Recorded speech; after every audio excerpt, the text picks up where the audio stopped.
Hello, hello, how are you? Welcome to this conversation today. My name is Linda Downey, and I'm a transformational health and spiritual coach. And I want to talk to you today about 4 pillars of supporting your life so that it's vibrant and healthy and joyful. And it's also the 4 pillars of reparenting yourself in past trauma, from past trauma. So they go together because it's very difficult to have a vibrant, joyful, healthy life now when you still have trauma from the past and trauma from your childhood in the picture. So it really is, I could have titled this conversation either way: how to parent yourself from past trauma, or how to create a life that's vibrant and joyful now. So as you're joining me in this conversation, this is an episode of the Unconditioned Life podcast, and it's also streaming on social media in multiple places. So I would love for you to say hello. Let me know where you're listening from. If you watch the replay later, please say hello. And if you have any questions, absolutely pop them in. If I see them while we're talking, I will respond. And if I see them later, I'll respond then. Okay. So I would love for you to listen to this conversation from your own life. So listen to this conversation, and while you're listening, map it onto, do I see that in my life? Or where does that show up? Or what have I noticed? Anything like that, I think, would make it just much more helpful than a conversation, right? So, okay, let's dive in. The 4 pillars that are really important in order to have a life that feels happy and joyful and vibrant, or the 4 pillars that you need to address if you had childhood trauma, however you want to look at it, okay? So the first pillar is emotional regulation. So how adept are you? How able are you to keep your emotions in a place that it feels good to live in, which means not getting upset at the drop of a hat, not flying off the handle, not dealing with anxiety every day for every little situation, right? Emotional regulation like that. And also just keeping yourself centered and peaceful, regardless of what shows up in your life. So if you were to get bad news, if something were happening to a family member, if something was going on out in the world, are you able to keep yourself kind of centered and peaceful in order to deal with that? Like, okay, that's what's happening. What do I need to do? Or is it right away you're a basket case and you can't get yourself regulated, and then you can't sleep, and it sort of becomes an even bigger snowball? So emotional regulation is really, really important, obviously. And it doesn't mean we won't ever have the kinds of emotions that people think of as negative. In my opinion, no emotion is negative. It's just an emotion. It's just, you can't have joy without having upset. You can't have love without having fear at times. So we're human beings. We're going to have the range of emotions. But a lot of people think that certain emotions are bad and they don't want to feel them. And that's actually because of the messaging that they got when they were children. If you were upset when you were a child and nobody allowed you to process that, nobody allowed you to express it, nobody listened to you, or you were even told, stop crying and I'll give you something to cry about, or, whatever it was that you were told, or you saw your parents, flipping out, getting angry, getting upset very easily. All of that is how we learn how to navigate and how to hold ourselves. So the modeling that we have, if it doesn't show any example of somebody who's regulating their emotions, who allows themselves to be upset and then move through it like that, we have no example. And then we have no way of learning. And our nervous system over time has learned to become very dysregulated. So that's what happens, dysregulated nervous system. So that's the first pillar. How is your nervous system? How are you able to regulate when you're having something upset? And how are your emotions on a regular daily basis? Because that's a really big clue. You can just tell right there. If you're always anxious and you're like, I don't even know why, that's a dysregulated nervous system. Okay? So that's the first pillar, your emotional regulation. The second pillar I'm going to call loving discipline. So when you're trying to support a really healthy, vital life, or you're trying to heal from childhood trauma, remember I said it's really the same thing, how you discipline yourself, how you make promises to yourself, how you keep your word to yourself in small little ways. That means, you know, maybe boundaries that you set up for yourself, for other people that are loving. So I don't mean like militant type of discipline. So this was me for many, many years, was hyper exerciser. I had to exercise. I had a schedule. I had a whole thing in my head about it. If I didn't do the thing that day, I beat myself up. That's not loving. That's discipline, but it was militant discipline. And we learn that as well in childhood. We learn by what we see. So in the house, if there was either no discipline, like the grown-ups didn't really discipline themselves, there was just kind of a free-for-all, or you were left to discipline. This is what usually happens. You're left to discipline yourself, and you're 10 years old. But people are at work, or people aren't paying attention, or they're overwhelmed themselves, or it's a single family household, or they're not disciplining themselves, they have addiction or alcoholism themselves, then you're not learning how to discipline yourself, and that carries over. And so now as an adult, if you're wondering why does life feel so hard? Why do I never stick with anything? I want to have a diet, but I don't stick with my diet, or I want to create better communication in my relationships, and I have all these ideas, but I don't stick with it. It's all loving discipline. And starting with keeping your word to yourself and making small promises every day. And again, those boundaries between yourself and the people around you, the people that you live with especially. But the last thing before I move on to the next one is really having it be loving, not having it be militant, not having there be shame around it. Shame is a big thing that we carry from childhood. And shame is an energy and a way that we see ourselves that doesn't allow for joy and vibrancy and health and connection. Shame, when we hold shame, we actually try to hide a part of ourselves. We try to hide what we think is shameful.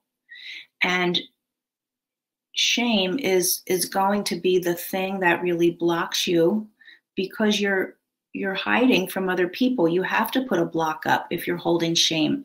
So when you're thinking about discipline, I just really want to emphasize that. Have it be loving. Don't shame yourself. Do your best to start to create a pattern of keeping your promises. Do your best to start to be your word to yourself. And there's reasons that this would be a whole nother conversation, but there are reasons why let's say we indulge in food or alcohol or things that seem undisciplined, especially when we're like, okay, I'm going on this diet and I'm going to stop doing this. I'm going to stop doing this. And then 10 days in, there you are. There's deeper reasons why that happens. So sometimes those reasons need to be addressed. So is it just a matter of, I never really learned how to lovingly discipline myself and how to keep my word to myself and how to make promises and set boundaries for myself? Did I never really learn that? Or is there something deeper going on? Which would be other work to do, but definitely work that you can do and you can get to the root of. So that was the second one. The third pillar, if you're just dropping in, welcome to the conversation. I see some new people dropping in. So welcome. And we're talking about the 4 pillars that are really critical to have your life feel vibrant and joyful. But they're also the same 4 pillars that we use in reparenting when we've had childhood trauma. So when we've grown up in households where life was really challenging for a variety of reasons, and trauma doesn't have to be the biggest, nastiest thing you can imagine. Trauma can be things that seem like very normal situations, but there was trauma. And that all that means is that the child didn't really get what they needed at that point in their development. It just was missing. Doesn't mean your parents were bad people or didn't love you or whoever raised you. It just was missing for whatever reason. So that's the conversation. And I'm on the third pillar right now, which is self-care. So you see, I see anyway, a lot of stuff on social media about self-care and taking care of yourself. And there's all kinds of posts of, treat yourself to a spa day or do this or that, go set aside and have time with friends. And those are great things, but that's not what I mean by self-care. Those things are sort of breaks from your daily life, right? Oh, I'm going to go have a spa day. Oh, it's been a long time since I had a day out with the girls. I'm going to indulge myself. It's been so long since I bought a new pocketbook or whatever, and I'm going to go indulge myself. So those are indulgent kind of feel good things. That's not self-care in my mind. Self-care that I'm referring to is the very consistent daily practices that you put in place around your physical body, around your spiritual body, and around your mental, emotional body to support, to expand and grow and support those three parts of you. So what are the daily consistent practices that you do? That to me is self-care. So for example, do you have a regular sleep schedule? That's enough for your body. You might have a regular sleep schedule, but it's terrible, right? I don't mean that. I mean, do you have a regular sleep schedule that is good for your body, that gives you the sleep that your body needs? Do you connect with people that you love and really connect and share and have some one-on-one time? Do you give yourself alone time? A lot of people are very uncomfortable with alone time. And that's also a remnant from childhood. So being uncomfortable with being alone, what am I missing out on? Being alone is, a biggie in terms of what we're afraid of. What we tend to be fearful of is death, fearful of being alone, fearful of not being known and accepted, fearful of not being loved. Those are the biggies, right? But being alone is one of them. So if you have that fear, you may not be giving yourself you're probably not giving yourself regular alone time. And it's in the alone time when you're not trying to figure out what you're supposed to say to the other person, when you're not trying to be something for someone else, when you're just with yourself, that alone time is actually when you get a better understanding of yourself, when you can sit and be and really listen to the thoughts that you have in your head, but listen to them, and you can really be with your inner self. Super important if you've never done it or you avoid it or you just don't do it all that often. Another thing for self-care would be out in nature. We are spiritual beings. Connecting with nature is good for our spirit. It's also good for our physical body because the sun is what gives our cells and our mitochondria energy. So the sun is important. The fresh air is important. The earth, actually, there's polarity in the earth that helps heal our body. It helps take away the negative polarity in the air from microwaves and cell towers and all that kind of stuff. So being outside with the earth, with the sun, fresh air is great for your physical body, but it's also great for your spirit because on a spiritual level, we are an energetic being, and that's the same energy that runs through us, runs through the trees, runs through nature, and you get more of that kind of energy when you get yourself out there. If people spend, all day inside and only go back and forth to their car, that is detracting from the kind of self-care that I'm talking about. And then what other spiritual work could you do? Meditation, if you meditate, listening to music, prayer, any and all of that is a way to enhance your spiritual work. So looking at your physical body, what do you do? Do you move it regularly? Do you rest it regularly? Do you feed your physical body with the nutrients that it needs, or do you feed it with what your mouth and your emotions are looking for? Very different, very different.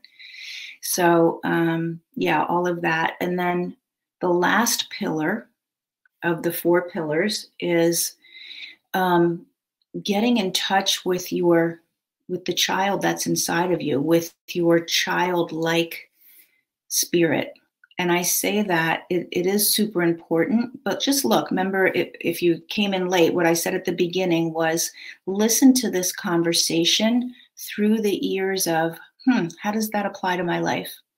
Through the ears of, do I do that? Does that show up in my life? So this one, look at how easy is it for you to be silly and playful? I'll tell you why it's important in a minute, but how easy is it for you to be silly and playful? How easy is it for you to be spontaneous? Or are you the type of person that always has to have a list? This is what we need to do. And you can't ask me last minute because I've got my thing planned out and, I need to be in control of what's happening. I can't just pick up and go. I can't be spontaneous. So is spontaneity elusive for you? And allowing things to unfold without being in control? Do you allow yourself to be playful and silly? Do you allow yourself to imagine and dream? What would it be like if we went on this trip? Even if you have no idea of how to make that happen, just imagining and dreaming. So allowing yourself to have childlike wonder is very important because it shifts how you see the world. It shifts how you engage with yourself in your own life.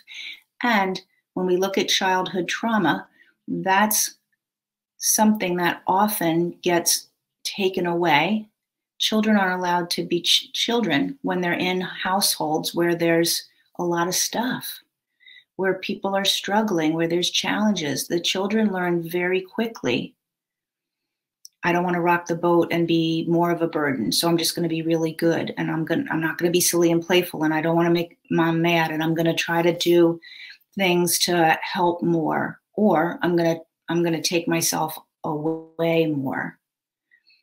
But however it shows up, the natural, innate desire to just be childlike doesn't get nurtured.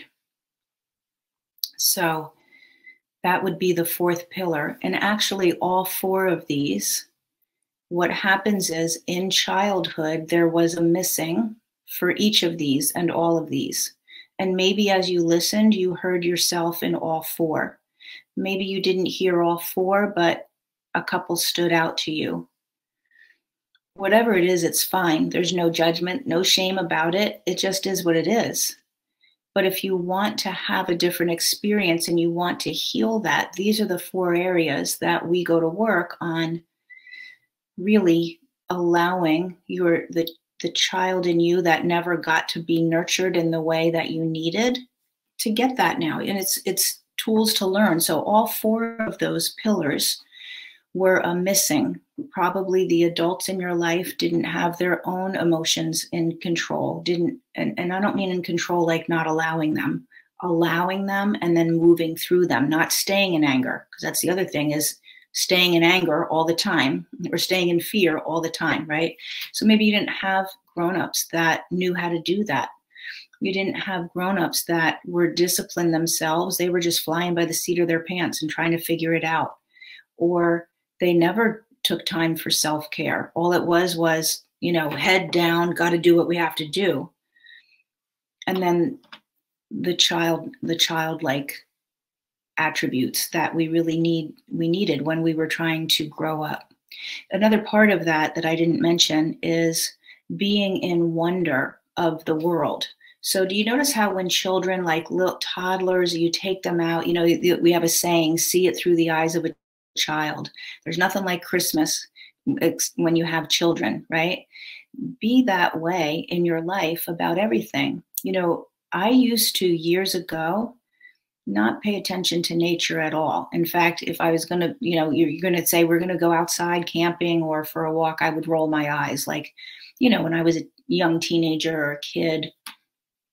But my household was very challenging. My household growing up had definitely our share of trauma in it. And so I didn't really connect to nature. Now, when I walk, I'll notice the veins on the leaves. I'll notice the clouds in the sky, but like really notice and be with it. Sometimes I see the sun come through the clouds and it takes my breath away, the magnificence of it that I never used to notice.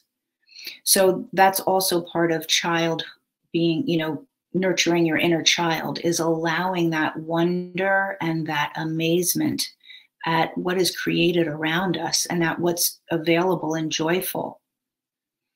So being spontaneous, not being controlled, allowing yourself to have fun, using your imagination, being in awe of what's outside, like that. Okay? So those are the 4 pillars. That is one container or one big bulk of the work that I do. If you're following me at all anywhere, and if you're here, that means you are. That's the work that I do. And by the way, this is all work that I had to do myself. I got to this place because of my own journey. And what sparked it really was my health. Because what I found, I don't know, think about this for you. Most people, if life is good enough, you're not really looking to do anything any differently. It's fine. It's good enough. Are you always happy and lit up? No, but that's how life is, right? There's no impetus to really do something differently or have it go a different way until there is. For me, the impetus was I got autoimmune issues years ago, more than one. And I was a young person who was into health and wellness and wanted to stay in shape and tried, and I had autoimmune. And I got frustrated over how that journey went. So it was that drove me to start to look and see, oh, my childhood trauma affected my immune system? Yes, it did. Absolutely affects the immune system. The way that I grew up affects how I connect in relationships now? Absolutely. The way that you attached in relationships when you're young is the way that you attach in relationships now, romantic relationships. I'm getting off topic. That's a whole nother conversation. But I'm just, it's all, whatever's going on now is 100% derived from and mapped onto what you first experienced. So if you don't really take a look at that, you're going to always be left with more of that showing up. So that's a huge part of the work I do. And then another huge part, and they're very related, is soul work. So that's our physical body and our physical life, but then there's our soul and our essence of our soul and how our soul came to be created and what's there for us on a soul level. There's what's there for us on a physical level, but what's there on a soul level. And that has been tremendous, really expanding spirituality, expanding consciousness and how I understand that. I wasn't conscious of spirituality and soul work back when all I could think about was surviving in my life. But they are tied together because you can't really think about expanding your spirituality when you're burdened down by those past traumas. It's very difficult. They sort of go hand in hand. Healing the one allows for expanding the other. And as you expand the other, you will heal the one. So that's the work that I do. And if that is resonating with you, if you're feeling like I need that, either all of that or some of that, just reach out to me. Send me a comment, drop me a direct message. If you're on my email list, send me an email and let's talk about how all of that works, okay? Because you deserve to have a really vibrant, joyful life, and you deserve to have the past be in the past and not be showing up now in your present. And I think, it's up to you, but I think you deserve to be deeply connected at a spiritual level, deeply aligned in your body, mind, and spirit, because that brings the most abundant joyful life. Thanks, Deanne, for showing up. Thanks for saying hi. That kind of alignment is what gives you the most abundant life experience while you're here in this physical body. Okay, so thank you for listening. I'm sure, what's today, Wednesday? I'll see you over a cup of coffee in the morning if you ever listen to my morning coffees. And I'll catch you another time soon. And if you have any questions like, oh, I wish you would talk about that, just ask me, put it in the comments so I'll see. And if it's something that I know that I can speak about and make a difference, I'll do that for you, right? So make sure you let me know. All right, have a great day.